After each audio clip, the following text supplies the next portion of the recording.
Hey, what's up? I'm Jen, and I'm here to help you live a happier, healthy, more well balanced lifestyle through small, intentional changes each day. If you like this kind of information and you want to get notified when I have a new video up, go ahead and hit the notification, subscribe, and you will get these little bursts of positivity and great family ideas for you right to your inbox. As a personal chef, I get a lot of questions about how do I get my family to eat healthy every night. I have a lot of tips on that. I'm going to share 4 of them with you today. But before we get into that, I want to share some interesting stuff and why you want to stick to these tips. So, number 1, when we're born, we are born with about 10,000 different taste buds in our mouth, and they help us taste umami, sweet, salty, sour, and the last one, bitter. So through those, you can have more sensitivities, whether it's some sort of illness, which might be temporary or, more long-term, can be age. Different sensitivities can affect how you taste those different things. So that's one of the reasons why I feel it's very important to get your family to continue to try new foods and continue to try foods that maybe previously they didn't like. Your taste buds change over the years, which is why sometimes when you're 5 years old, you're not going to have the same exact likes and tastes as you do when you're 35 years old. So continue to help move that forward so that your kids don't continue to say, oh, I don't like tomatoes for the rest of your life, and then they just never try them again. You got to keep pushing that forward. So my tip, I make one dinner. I make one dinner for my family. I am mean that way, and that's what we eat. So I'm going to give you 4 tips on how I make that possible.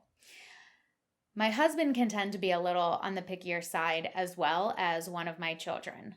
I will pretty much eat anything. My older son will pretty much almost eat anything. But sometimes you need a little extra ammunition. So my first tip here is never make a new weird meal when you don't have extra reinforcements. If my husband's going to be home late, I'm not going to make some fun new fish dish that I just can't wait to try. Unless I absolutely must have it and I'm very excited about it and I have all the ingredients on hand and I am fine with just making my own portion. Sometimes I do that. If I'm feeling extra fun, I will do that. But it's always helpful to have somebody else help build the excitement around a meal, which brings me to tip number 2. Play it up. Enjoy bringing fun new meals into your, weekly menu. If you talk about the cultures or the countries that these foods come from, you can build a lot of excitement around these meals. And then when you're excited about it, you're less likely to have a negative attitude when you are viewing it and when you're seeing it on your plate for the first time. One of the ways that we do this, fish, I mentioned it before, can tend to be like a weird thing. It's a different taste for a lot of kids and even a lot of adults. So one of the ways that we get around this is we kind of liken it to a food that the kids do like. My mom has this great recipe for a pasta dish with tilapia. And so the pasta has a nice tomato. It's part tomato and part pesto sauce, and it's delicious, and I love it. And then we have the tilapia on it as well. The first time we were eating it, we were trying to help get the kids excited about it. So we said, oh, this fish is like chicken. Chicken is safe. Chicken nuggets are made from chicken. This is a safe food. So you kind of have to do that flow chart to make it be okay for the kids. So to this day, we still call tilapia chicken fish, which is kind of funny, and it helps, build more excitement around the meal. So it really helps in our family. Hopefully you can use that tip as well. My third tip is serve a small portion of the new meal that you're making, and everybody's got to eat that. Kids are resilient. They're not going to let themselves starve.